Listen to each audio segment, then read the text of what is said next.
Hi everyone, my name is Ridhima. I'm an anchor, facilitator, and a communication specialist. Welcome to my LinkedIn series called Creativity Roots, where we discuss different stories and triggers which stoke and build creativity. Today, I'm going to be sharing a story with you, which is a story of realizing, internalizing, and acting on an insight. The insight being that you may have the best in class, state of the art, innovative product, but if that product or service doesn't serve your customer or solve their wicked problem, somehow you have failed your customers. And what do you do in this situation? Do you simply resign to the situation and say, well, I created the best in class product. If it doesn't match the customer's expectations, I can't help it. Or you actually ignore your past laurels and achievements and start with a sense of wonderment about what is it that you can do to make this product relevant to your customers and serve them in the best possible manner. This story is rooted around the central character, Mr.Doug, a 24-year veteran at GE who was leading the design and development of imaging system at GE Healthcare, which was like an $18 billion enterprise within the largest company in the world, GE. And he and his team had worked on a MRI scanner, which is called the magnetic resonance imaging system, for the past 2.5 years. And it was a time it was getting launched at a hospital scanning suite. So he jumped at the opportunity to observe how the scanner actually worked. And once he reached the hospital, he told the technician that, this MRI machine that you see in front of you, it has actually been nominated for a Design Excellence Award, which is so kick-ass, it is so coveted because that award is considered to be the Oscars of design. How do you like the feature of my new MRI machine? And as he was having this conversation, the technician asked him to step out of the room into the hall because it was time to scan the first patient. Now, as Doug stepped out into the hall, he noticed a frail young girl coming to the room with her parents. And as she started to approach the MRI scanner, she started to get very nervous. She started to sniffle and eventually started crying, holding her father's hand tightly. And he also overheard a hushed conversation between the father and the daughter, where the father peeps in his daughter's ears and says, "We have talked about this. You have to be brave. It will be fine."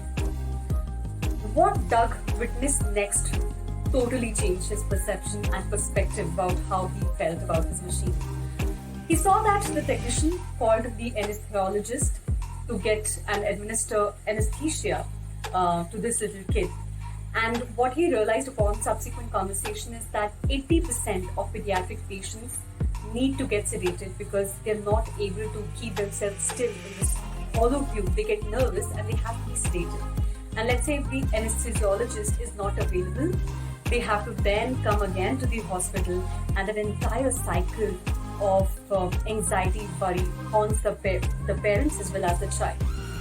So suddenly when he noticed and observed this entire episode, the feeling of pride in his machine was replaced with feeling of failure of letting down the customers for which this machine was created.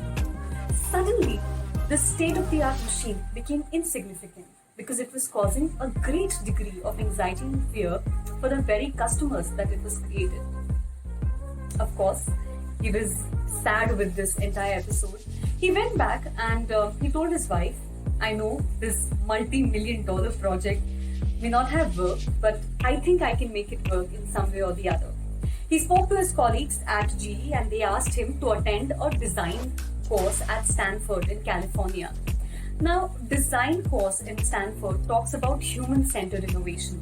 It talks about how you can observe your customers in action and then tweak your product in accordance to the customer behavior, how they interact with the product, etc. and etc.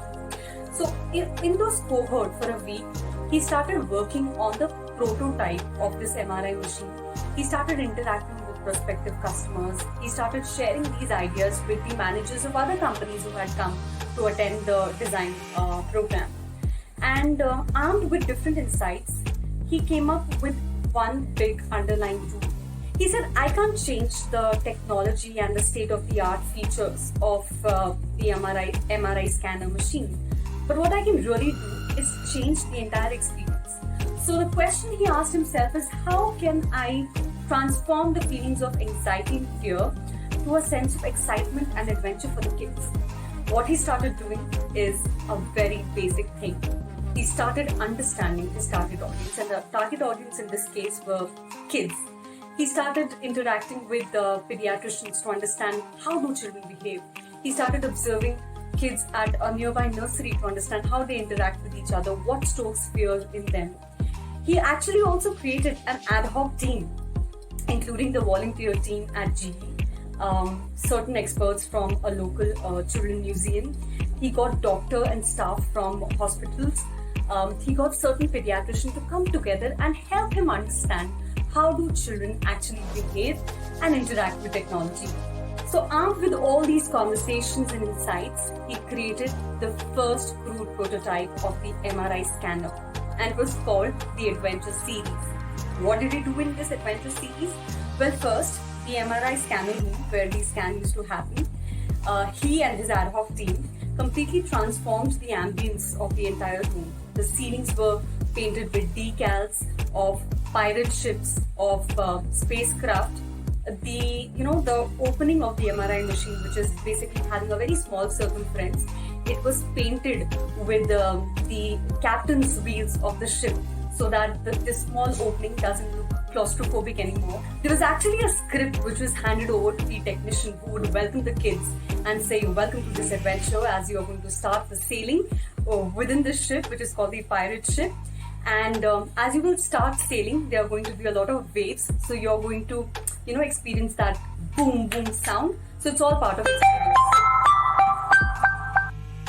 So it's all part of the sailing experience. And when you complete your sailing on the other side of the ship, you're also going to get exposed to a treasure in the pirate chest. So are you all ready? Likewise, they came up with 9 crude prototypes and 9 adventure series. The other series was a cylindrical tube which was called the spacecraft, in which the kids used to get catapulted into the space. And likewise, there was a script handed over to the technician to maintain a sense of uniformity, their behavior into your products. That's the point that is worth pondering about. This is Ridhima signing off.